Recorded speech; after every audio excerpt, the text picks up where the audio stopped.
Você já se perguntou como um garoto pobre de Medellín se transformou em um dos homens mais ricos e temidos do planeta? Um homem que chegou a controlar 80% da cocaína consumida no mundo e que, por alguns anos, teve tanto dinheiro que literalmente não sabia onde guardá-lo.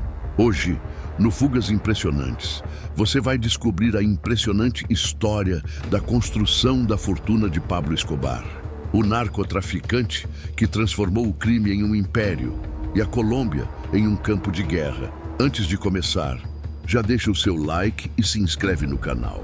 Não apenas para apoiar nosso trabalho, mas para continuar explorando comigo histórias em que o poder, o medo e a ambição se misturam de formas quase inacreditáveis. Agora, feche os olhos por um instante e imagine a Colômbia dos anos 1970, as montanhas de Antioquia cercando a cidade de Medellín. Ruas estreitas, o cheiro do café, o som distante das motos e o ritmo vibrante de uma cidade em crescimento, mas marcada por uma desigualdade brutal. Foi nesse cenário que nasceu Pablo Emílio Escobar Gaviria, um jovem esperto, ousado e com um talento incomum para perceber onde estava o dinheiro. Diferente de outros meninos da sua idade, Pablo não sonhava em ser jogador de futebol ou cantor famoso. Desde cedo queria ser rico. Muito rico. Ele mesmo costumava dizer: ser pobre é como uma ofensa. No início, Escobar começou pequeno, vendendo cigarros contrabandeados, trocando peças de automóveis roubadas e revendendo pedras falsas como joias. Ele era o tipo de homem que enxergava a oportunidade em tudo e não se importava com o preço moral disso. Mas o destino o colocaria diante de um novo negócio, algo tão lucrativo que mudaria o rumo da história: a cocaína. Nos anos 1970, os Estados Unidos viviam uma explosão no consumo da droga.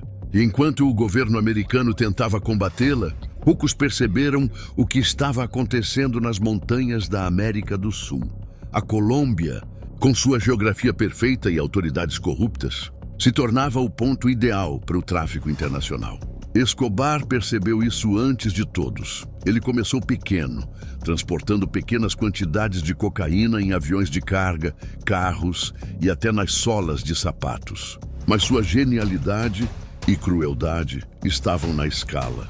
Ele entendeu que o segredo não era vender droga, era controlar toda a cadeia, da produção ao transporte, das rotas até os chefes locais. E para isso, ele precisava de uma estrutura, uma organização que funcionasse como uma empresa.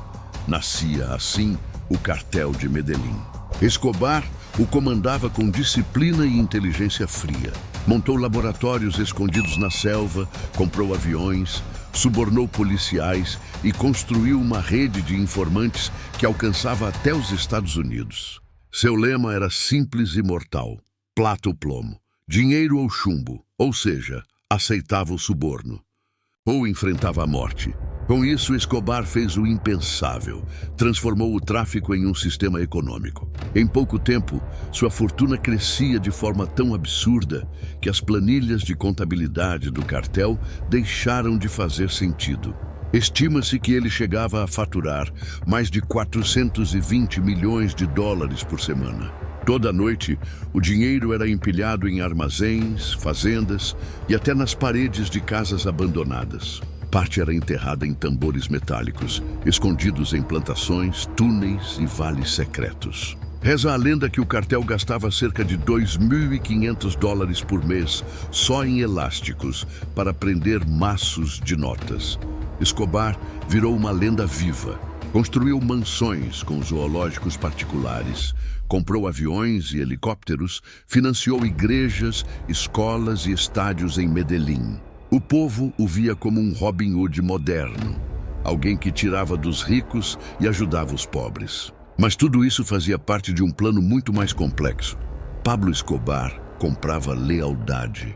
Cada campo de futebol, cada casa que ele doava, cada cesta básica entregue nas comunidades era um investimento político.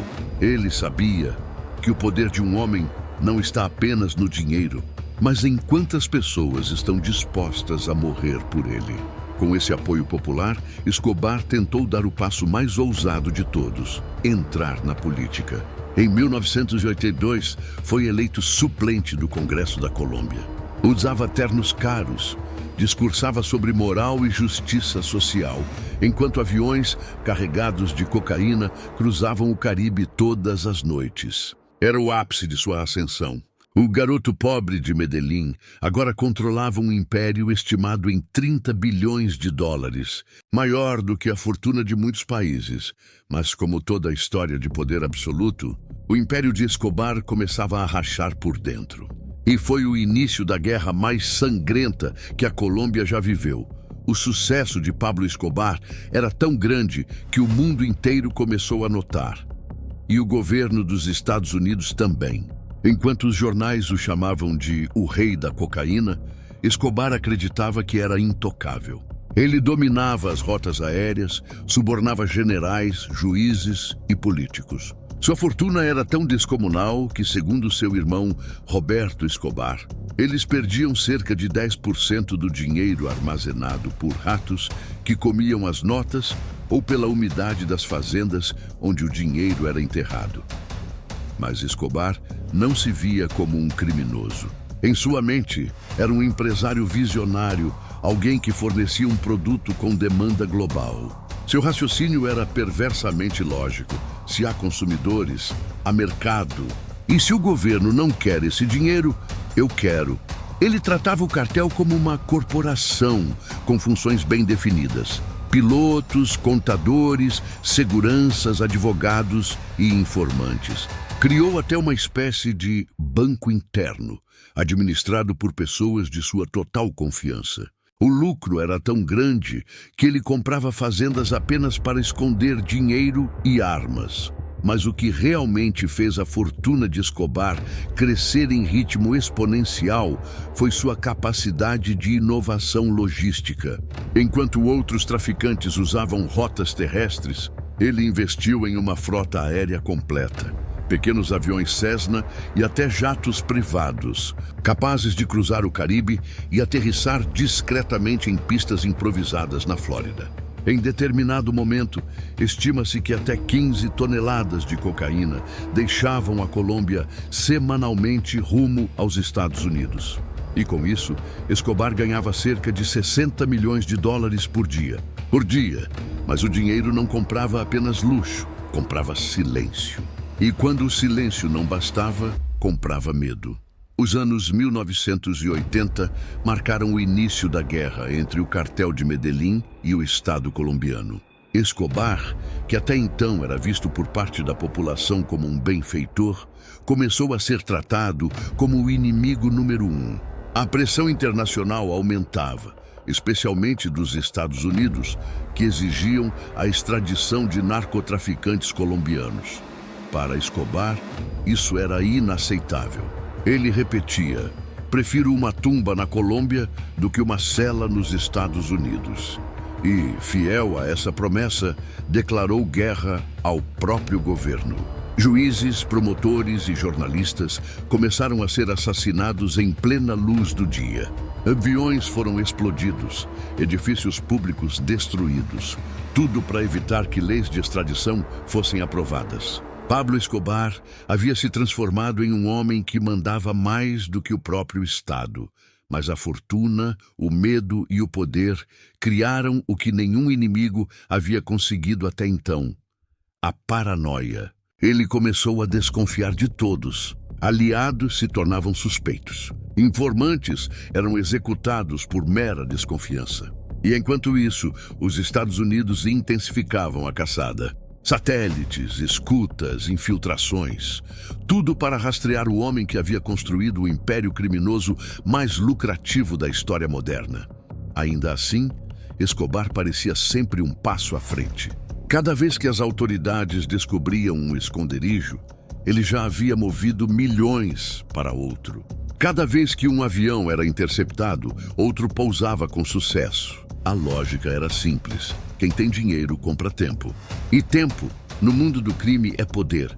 Mas o império começava a mostrar rachaduras. Outros cartéis, como o de Cali, estavam crescendo rapidamente, aproveitando o caos deixado por Escobar.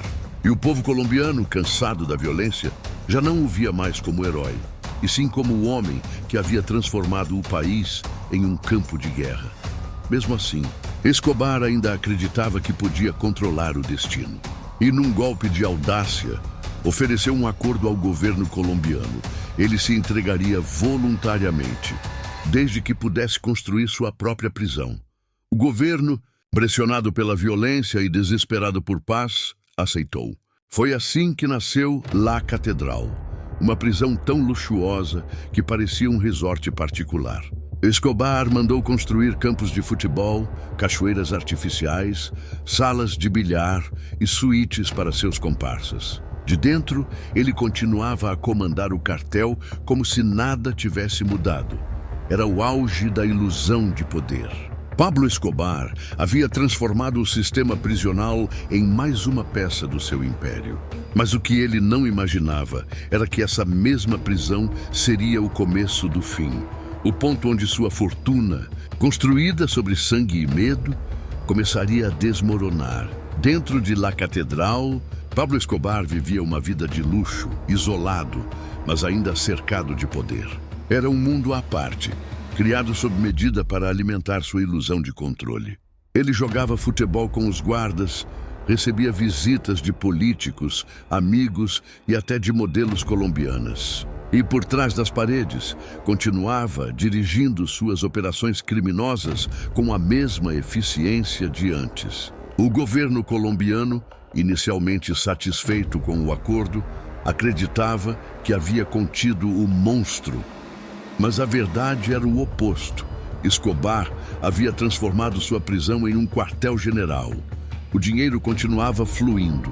As rotas de tráfico operavam como sempre, e seus homens seguiam obedecendo suas ordens sem questionar. Escobar controlava tudo, até que uma faísca rompeu o frágil equilíbrio. Um desentendimento dentro do cartel levou à morte de 2 de seus aliados, assassinados dentro da própria La Catedral. Quando o governo soube disso, percebeu que havia sido enganado.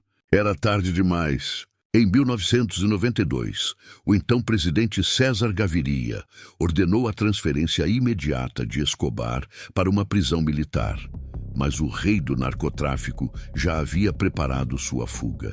Usando uma rota secreta construída dentro da própria prisão, Escobar desapareceu na noite de 22 de julho. A partir daquele momento, começou a maior caçada humana da história da América Latina. Forças colombianas, com apoio direto da CIA e da DEA, formaram uma unidade especial, o Bloco de Busca. A missão era clara: capturar ou matar Pablo Escobar. Enquanto isso, a fortuna que ele havia acumulado começou a se tornar um fardo. Esconder dinheiro em um país inteiro já era difícil antes. Em fuga, tornou-se impossível. Ele não podia confiar em bancos, nem em antigos aliados. Cada pessoa que sabia demais podia vender sua localização por alguns milhões de dólares. E aos poucos, o homem mais rico da Colômbia começou a viver como um fugitivo. Ele se escondia em casas simples, em bairros pobres de Medellín, cercado apenas por alguns poucos fiéis. Sem internet, sem tecnologia de rastreamento sofisticada, Escobar ainda conseguia se mover com inteligência, trocando constantemente de esconderijo, usando rádios de frequência limitada e comunicação codificada. Mas o cerco se fechava. Enquanto o bloco de busca apertava o controle, o governo americano oferecia recompensas gigantescas. Simultaneamente, seus antigos aliados do cartel de Cali, agora seus inimigos, começaram a colaborar secretamente com as autoridades. A fortuna de Escobar, construída sobre a cocaína e o medo, começava a se dissolver nas mãos daqueles que antes o temiam. Em meio à fuga, relatos indicam que Escobar chegou a queimar até 2 milhões de dólares em notas para aquecer sua filha durante uma noite fria nas montanhas. Era o símbolo perfeito do colapso.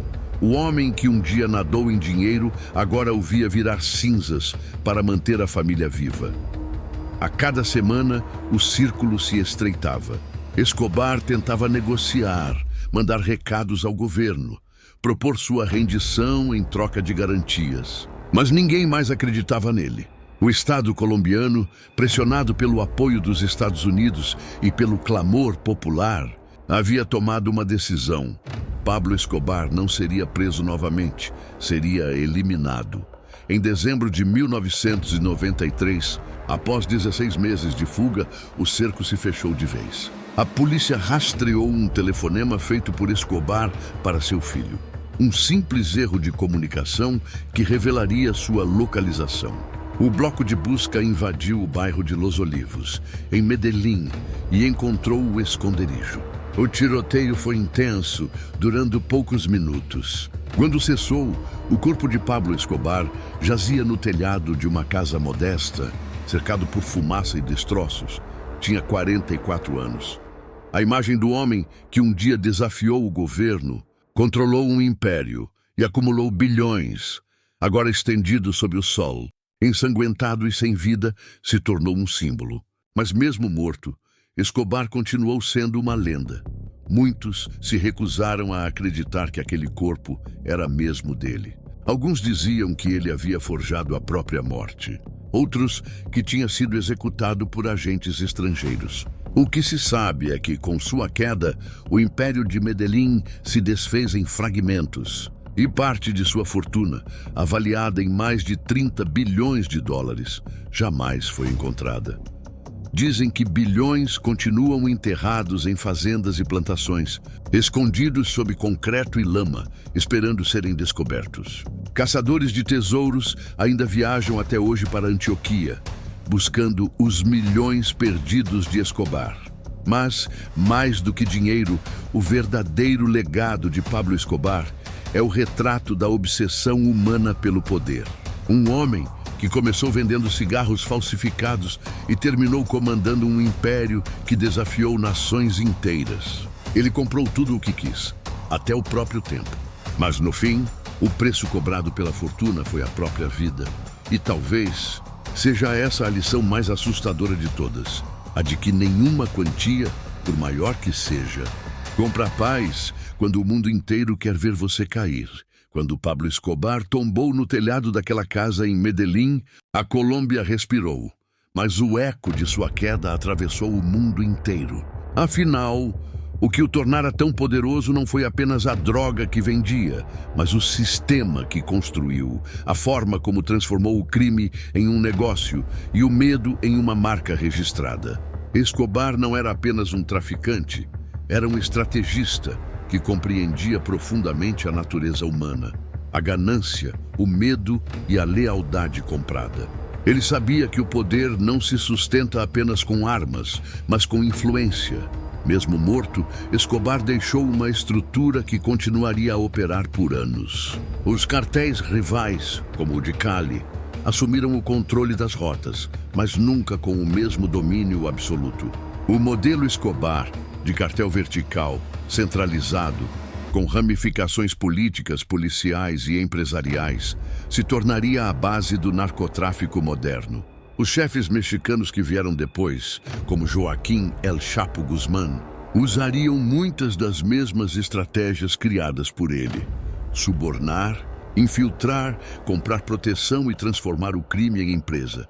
Mas, ao mesmo tempo, Escobar se tornou um símbolo contraditório. Para alguns, um vilão que espalhou morte, corrupção e medo.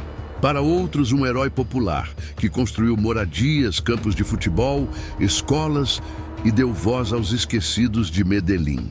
Esse dualismo, essa mistura de ódio e fascínio, é o que torna sua história tão poderosa. Nos bairros mais pobres, seu rosto ainda aparece em murais, como se fosse um santo da criminalidade. Uma figura de poder que desafiou os poderosos. Mas o mito esconde o preço real. Dezenas de milhares de mortos, famílias destruídas, uma geração inteira marcada pela violência e pela desconfiança. Pablo Escobar não apenas construiu uma fortuna, ele moldou o destino de um país inteiro. E o mais impressionante é como sua fortuna continua viva, mesmo décadas depois. Milhões de dólares jamais foram localizados. Parte desse dinheiro teria sido lavada em negócios legítimos, parte enterrada em locais secretos. Há relatos de fazendeiros que, ao arar o solo, encontram tambores enferrujados, cheios de notas antigas, as chamadas caletas de Escobar. E a cada descoberta, renasce a pergunta: onde está o restante da fortuna perdida do rei da cocaína? Mas talvez o verdadeiro tesouro não esteja no dinheiro escondido, e sim na história que ficou. Escobar transformou Medellín em um espelho da condição humana, um lugar onde o medo, a esperança e a ambição convivem lado a lado. Ele provou que o poder absoluto é uma ilusão e que quanto mais um homem tenta controlar o mundo, mais rápido ele perde o controle de si mesmo. Nos anos que se seguiram à sua morte, a Colômbia mudou, mas as cicatrizes permaneceram. O governo reformou leis, os Estados Unidos aumentaram o combate ao tráfico e os cartéis se fragmentaram. Mas o mito de Escobar continuou crescendo, alimentado por livros, filmes e séries que o transformaram em uma figura quase mítica, um anti-herói. E é aí que mora o perigo, a romantização do mal. Porque por trás das mansões, das festas e dos carros blindados estava um homem que destruiu milhares de vidas para satisfazer sua própria sede de poder. Sua história é fascinante não por glorificar o crime, mas porque nos obriga a olhar para o que há de mais sombrio em nós. A ideia de que tudo pode ser comprado, até a moral. No fim, Escobar morreu como viveu, cercado, perseguido e incapaz de se render. Sua fortuna, seu império e até sua reputação foram engolidos pela própria ambição. E é por isso que, mais do que um conto sobre riqueza, a história de Pablo Escobar é uma parábola sobre o preço do poder. Talvez seja por isso que ela continua nos intrigando tanto. Porque, no fundo, todos nós nos perguntamos: como alguém que teve tudo pôde perder tudo tão rápido? E mais, será que em algum canto esquecido das montanhas da Colômbia, parte da fortuna de Escobar ainda está lá, esperando para ser encontrada? Enquanto não houver resposta, o mito continuará vivo. E cada nota perdida, cada túnel descoberto, cada nova teoria apenas reforça a lenda de um homem que, por um breve momento, acreditou que podia comprar o mundo, mas, como a própria história provou, nem todo o dinheiro do mundo pode salvar alguém de si mesmo. Então, se essa história te impressionou, deixa o like, se inscreve no canal e ativa as notificações, porque aqui no Fugas Impressionantes, a gente continua explorando as histórias que desafiaram o impossível. E me diz aí nos comentários, você acredita que parte da fortuna de Escobar ainda está escondida em algum lugar?